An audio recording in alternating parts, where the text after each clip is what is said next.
For live. Surprise! Welcome to the Transformational Storytellers show. So our guest didn't come today, and we decided to talk to you about The movies with important messages. I love that. Yes. Yes, the transformational storytelling in movies. Yeah. Yeah. So what is a movie? By the way, I'm Eliana and I'm Eliana. and I'm not gonna tell you how old I am, but she is I was 11. Oh my gosh. Okay, so let's chat. So what movie comes to mind when it comes to sharing an impactful story? hmm. Um, I think maybe Inside Out. Inside Out is a great one because it shows like the emotions. Yeah, Yeah, and that can also help you understand like how your brain is controlled. I love that. Yeah. Yes, yes. For me, I think about my visit to the Pixar campus. And whenever I went to Disney Animation Studios or, Walt Disney Studios or Pixar campus or any kind of movie studios, I've also been to the Jim Henson Studios, Yeah. to Paramount and all of them. And so when I think about that, I actually think about the power of character development. So when you focus on number one, what the character wants and what the Yeah. character is looking for. And when we share our personal stories, of course, we are the protagonists. So I was thinking about one of the most powerful characters for me. Do you Mulan. know? Mulan is definitely, I mean, that's not Yeah. Pixar, but it's definitely one of the most powerful characters. But Coco. Oh, I love that Yeah. one. Oh my Yes. gosh. I had the privilege to go to the Coco premiere and also to interview the Coco filmmakers and actors and Oh. actresses and animators and set designers. I mean, everybody. And so thinking about Miguel and Ernesto de la Cruz. So you have the main character, but you have an antagonist, right? Yeah. And so what are your thoughts on that? Like what made Miguel, for example, or any of the characters that you think about, a powerful character? I think that the the journey that Miguel went on to discover the importance of family, that's what made it so powerful. Yeah, Yeah. exactly. So the journey is really key, right? Yeah. Yeah, and I think also when we think about the initial question that I talked about, like what does my character want? You know, that's not what he wanted. Yeah. That's not what actually, it was kind of the opposite. He wanted to kind of get away from his family. And then Yeah. in the end, he found something else. So when we think about the hero's journey or the protagonist's journey, there are two things, like, it's the journey that they are going on is to find something. And sometimes they find it, but Yeah. sometimes they find that and something else, or sometimes they find not that, but something else. Yeah. So, but there's also that antagonist, right? So what do you think about Ernesto de la Cruz and his character? Hmm. Well, I mean, I I don't think that he's necessarily evil. I mean, he's done a lot of evil things, but I think maybe there was like a backstory. Mm, yeah. And there's always a backstory to the evil character. Yeah, to the villain. Yeah. Yeah, And I love that. yeah, and that's like trauma. Absolutely. But instead of using it to help others, they use it because they don't know how to process it. Boom. Boom. I'm gonna drop these extra glasses because I don't have a microphone to drop. I should just get a microphone Yeah. to drop in this moment, like a plastic one or something Yeah. that won't break, like a rubber one. Yeah, so I love that perspective, and we think about Maleficent, right? Yeah. That movie was based on the villain's backstory, Cruella. And also, Oh, so we yeah. have certain movies that have been made with the villain in mind. So Yeah. I'm wondering if we're gonna get like Ursula and Ooh. who is your favorite villain? And as in Hmm. favorite, I mean like, The wow, most. they really built out that character as a Yeah. powerful villain. Hmm. I think, um, yeah, Maleficent would be one. Mm-hmm. Yeah, Yeah. yeah. Yeah, I definitely think that after watching Maleficent, the movie, that the villain has kind of become alive and Yeah. that you have a certain affinity with the villain. So I think about Darth Vader, for example, such a Mm. powerful villain. And, of course, I had the privilege to meet a lot of the Star Wars cast. And then in the Marvel universe, I know. Okay, why don't you tell everybody who my favorite villain is? It's Loki, and it's not because he's the most powerful, just so you know. Well, that too, okay. Okay. Of course, he's amazing, and he He's winked at played. me. Yeah. Yeah, at the Infinity War premiere. Everybody, I tell that to everybody. But no, Loki, I mean, he wants to be understood and he wants to be, he sees that he has that sibling rivalry and he Oh, feels yeah. like he doesn't belong.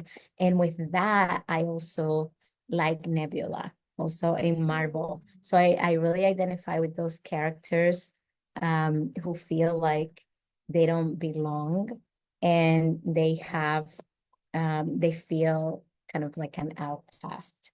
So I Yeah. really love those types of characters. Who is a favorite character of yours, villain or protagonist? Hmm. Moana. Mm, Yes. yes, tell me about what about Moana do you love? And Well, I'm I gonna think check while you're saying that. I'm gonna check if we have anyone commenting or asking questions. yeah. Please do that if you're watching us. Okay, go ahead.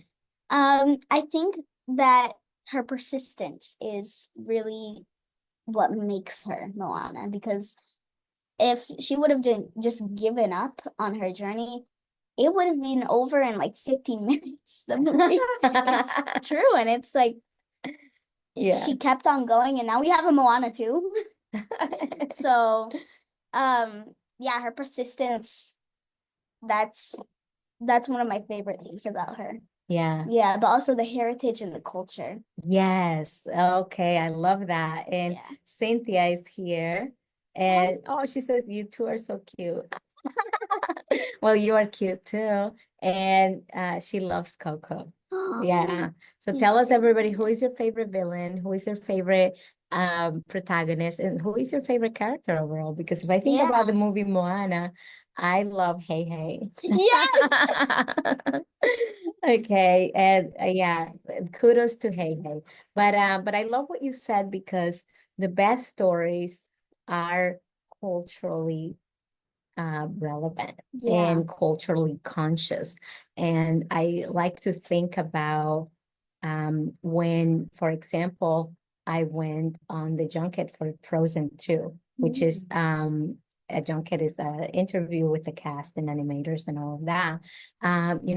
And in any of the different movies like Zootopia You know, and Ralph Breaks the Internet. So talking to the animators and to the screenwriting team and, you know, everyone in story development and all of that, they all go on these trips and on these journeys to do research, to do so much amount of research, not only on the topic and the subject matter, but also the culture. Like, for example, in Canto, Oh, everybody, you know, was immersed in the Colombian culture and every little detail, kind of like with Moana as well, you know, it's just so culturally rich. So I definitely love yeah. your appreciation for that. And with Encanto, I really love Mirabel because not only she loves her culture, but also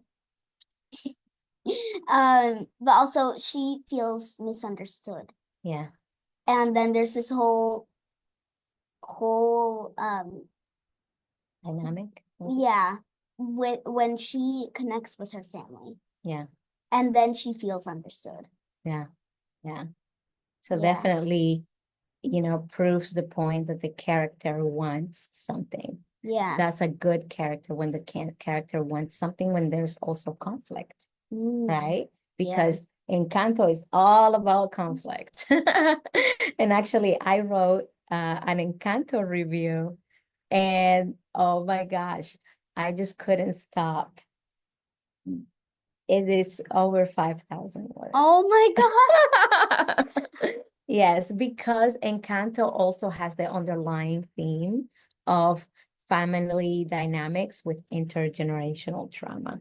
And so everybody has an archetype or a type of sibling as Yeah. and a type of trauma that they're carrying and how they're able to manifest it and how abuela or the grandma is Yeah. passing that on. So definitely really rich. And it just so happens that it's also another Hispanic movie. When are we getting our Dominican Republic one? Ooh. Yeah, I love it. And yeah, so Pixar and Disney Animation Studios definitely know how to tell a story because we fall in love with these characters that are actually not only fictional, but are actually cartoon characters. And we get so much out of it. And we think about Inside Out, like you shared, and these characters are representing actual emotions within us. So in that character, what do you think about, like, who is the antagonist? Because, you know, or who is the villain And Inside in Out? Inside Out? Is there a villain?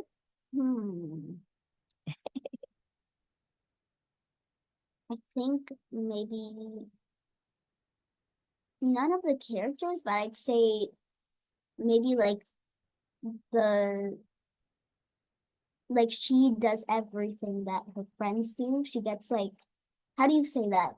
Like she follows their example, basically. Yeah, yeah. And instead of listening to her true self, she's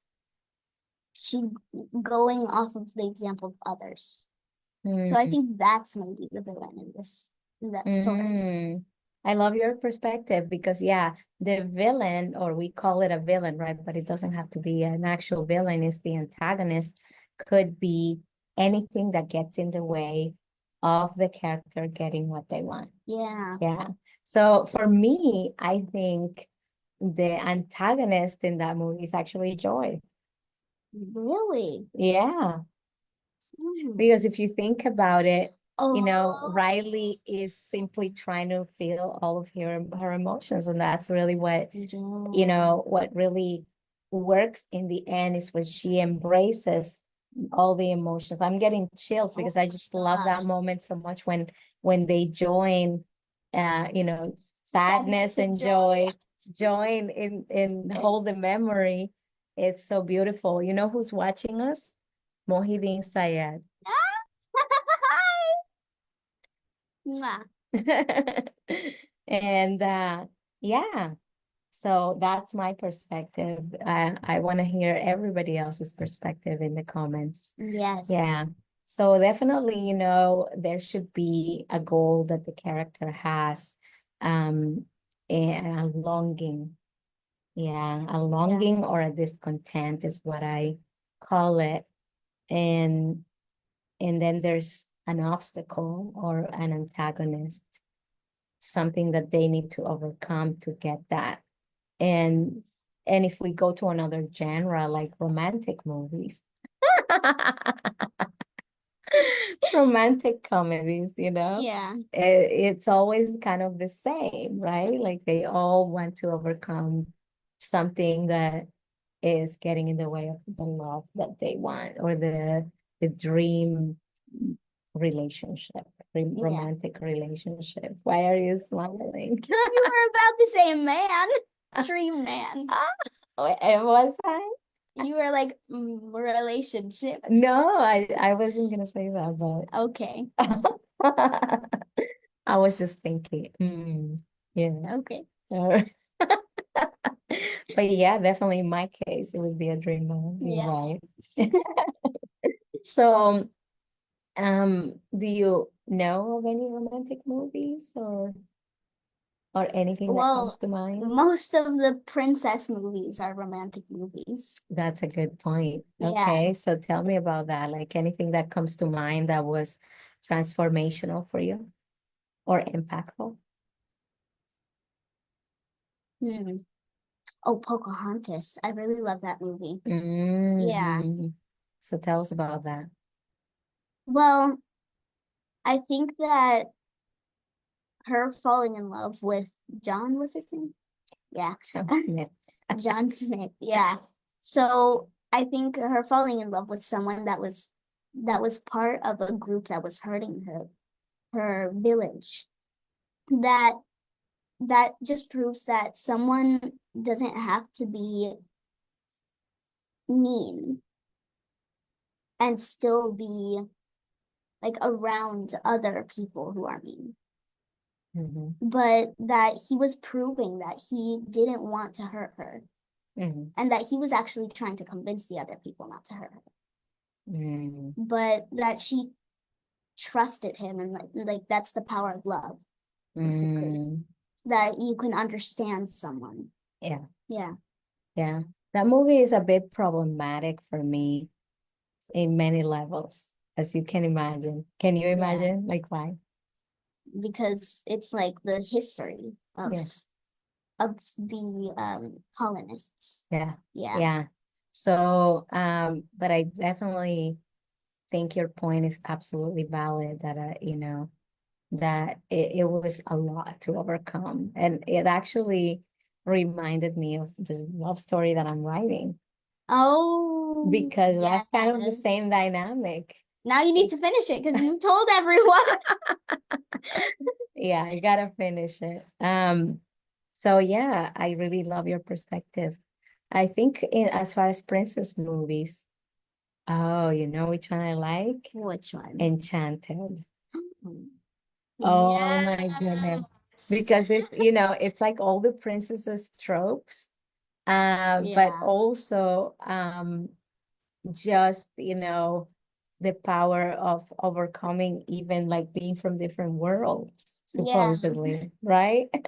And not like the Little Mermaid type of world, but like Yeah, it's the same actual world, but 2D and yeah. 3D world, right? It's just really really creative, and I love that movie because it pokes fun at the other um just princess movies, but Yeah. it also is such a princess movie, y'all.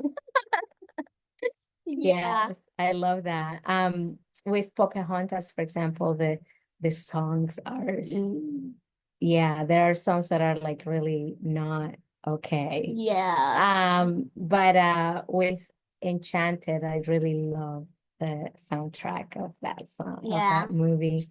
And what about um conflict? Let's talk about conflict.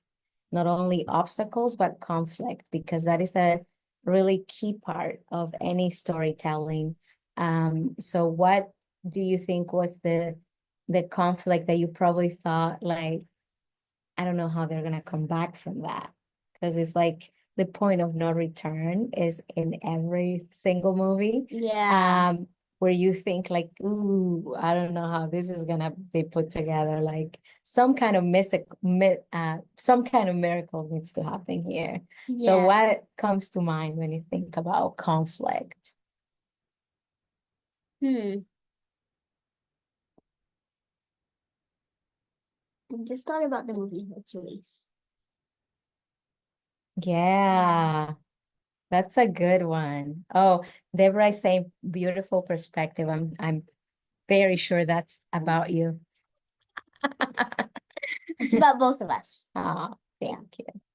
All right. So tell me about Hercules. Why does conflict resonate when it comes to that?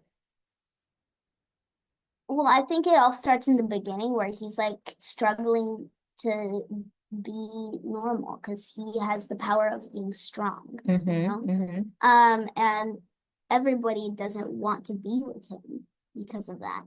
Yeah. But then as he grows up, he just wants to be understood. He wants everybody to know that he's not trying to do any wrong. Yeah. But then all of the obstacles, like the monsters and stuff, come, and he has to fight them off.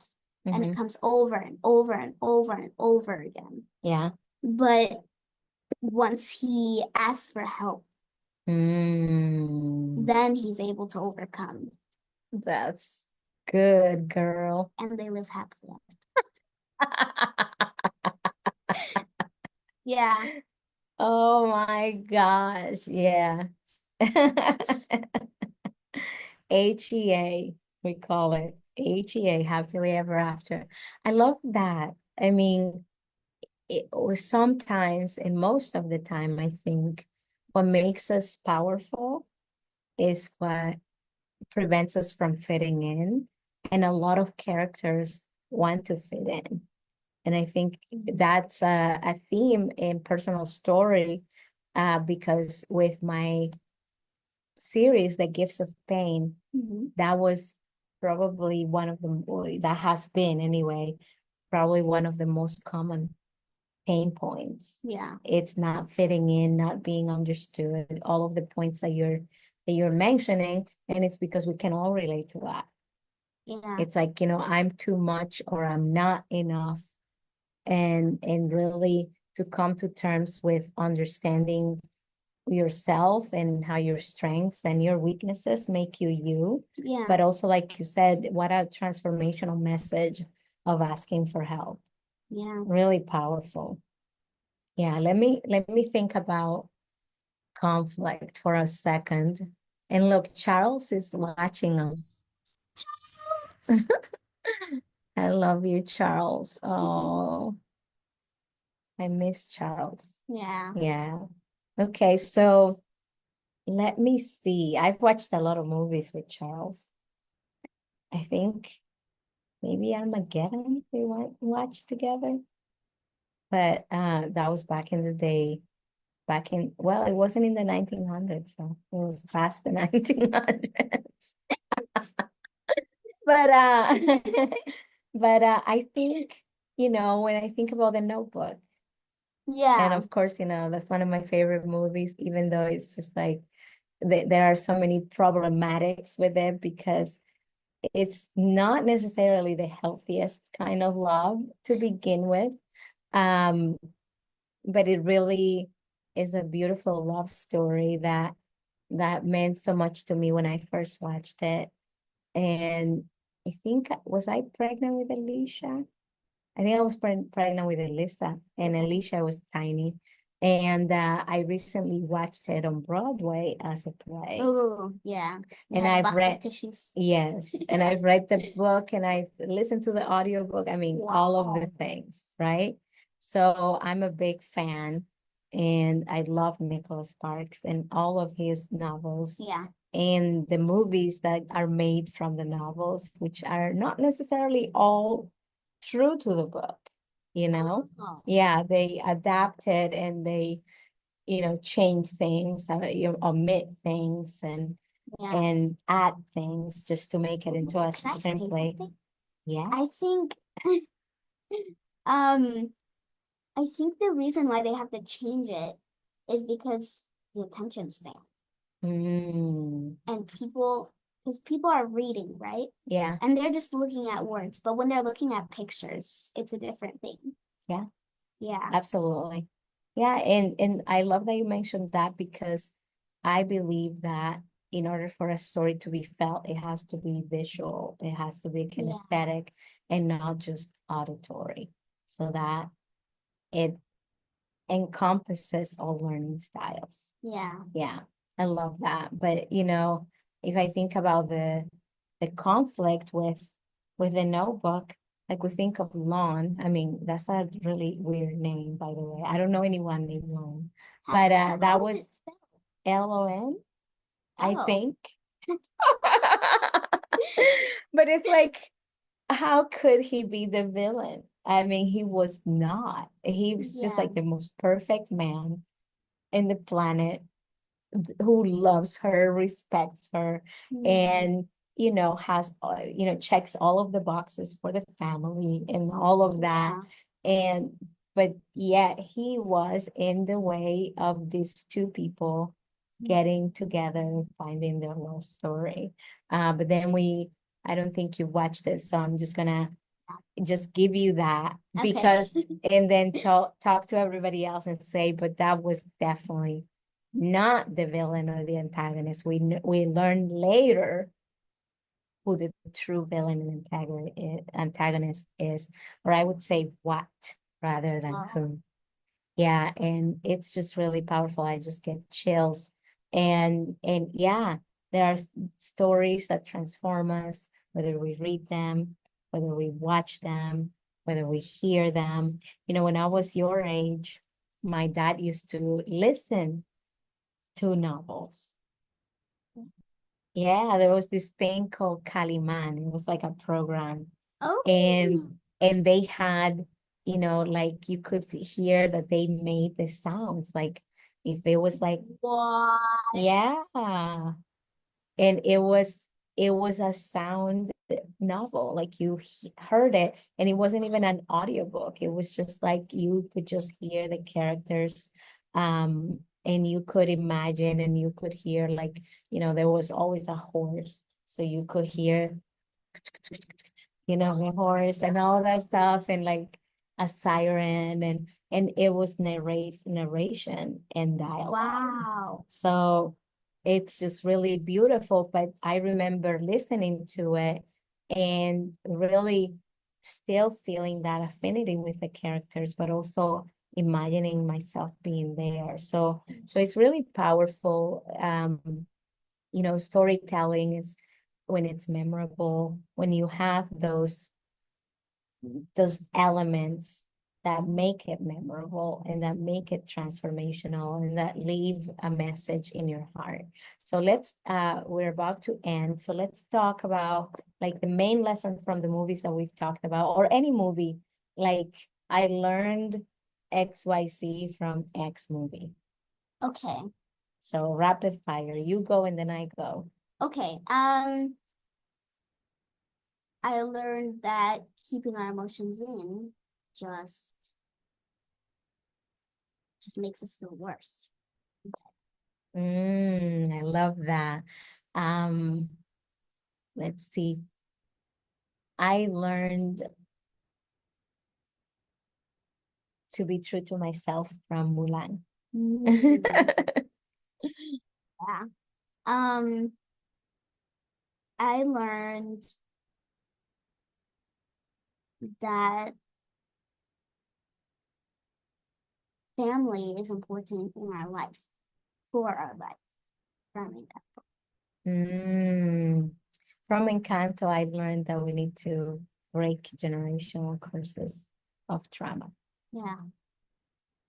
Mhm. Hmm. Um,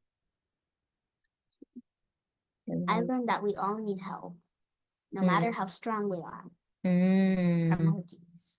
Yes. Ooh, that's good, girl. Um, let's see. I'm looking for a movie. Oh, I see. I have a lot of movies Oh, from I Toy knew Story. To infinity and beyond, I learned. That slinky dog. Get a slinky dog. Actually, I loved going to the theme park, Toy Story Land, but I didn't get on the slinky dog ride. Oh. But you would. I'm not ready yet for that. Let me see if we have any comments or anybody else has joined. Okay. Yeah. So awesome. Okay. I have Disney one time sent me this gift of ornaments. I think it's here somewhere. Oh. It's a blue box. Let me see. Oh, a blue box of ornaments with all the Pixar movies from that time. Oh, found it. Oh, it's the shorts. All the shorts. Oh my gosh. Yeah. This is. Oh, the shorts are so important. Yeah. Lou. Ooh, Lou was so good. Yeah. It always makes me cry. Oh, that was the first time I cried. Oh my gosh. Oh my gosh, that is so cool. Lou. Yeah, look at this. Let's see. What's that? Oh, Radiator Springs 500. We were talking about cars. Yeah. Right? Wow. Oh my gosh. Oh my I gosh. love that short. Yes, I learned so much. I learned to not be smothering, to mother but not smother. That's that. Lou is bullying, Yeah. The the yeah, the horrible ways of bullying. Oh, Riley's first day. Oh, We were yeah. just talking about Inside Out. Party Central. That's a great one and fun. Yeah. The little blue umbrella. I don't think there's little in the name. I think it's just the blue umbrella. But that made me cry. I mean, like, I haven't cried. I sobbed. I sobbed on that one. Oh, the Partysaurus Rex. Very, very good. What about uh what is by Forky? Oh, I love Porky. Oh, lava. Lava. Oh my goodness. That is a love story right there. Yes. And the conflict, we know it. Yeah. What they wanted was to be together. That's their goal. The conflict is just this Horrible sea. That's oh like my covered in gosh. lemon. And then the happily ever after. Yeah. Oh my gosh. Oh, Moru. Yeah. Yeah. In Sanjay's super team. Oh, That's a culturally relevant one. yes. Oh my Yeah, gosh, I love because that we one. can see Sanjay's, Indian traditions, and we love India. Yes. We were in India in October of last year, and it was just such a delightful experience. Yeah. I loved it. The people were The people so are incredible. Yeah. So Sanjay, we need to watch Sanjay again now that we've been to India. And Piper, oh my gosh, another motherhood one. Yeah, fight for yourself and Yeah. try new things. You'll like it. Yeah. We definitely need to do our Pixar tree this year. Yes. Oh my gosh, so amazing. Well, we wish our guest well and pray for their recovery. And we had a fun time today. Yes. Yeah. Such an awesome transformational storyteller show. Let us know in the comments if you agree, and tell us all about your favorite stories and in movies and maybe even novels since we touched on that anyway. Okay. Have a beautiful rest of your week. And don't forget that this Saturday, in just 2 days, the Gifts of Pain 4 comes out. Yeah, comes out on Kindle. So get your Wow. copy. It's gonna be amazing. Yes. Mwah. Love you, love you. Bye-bye.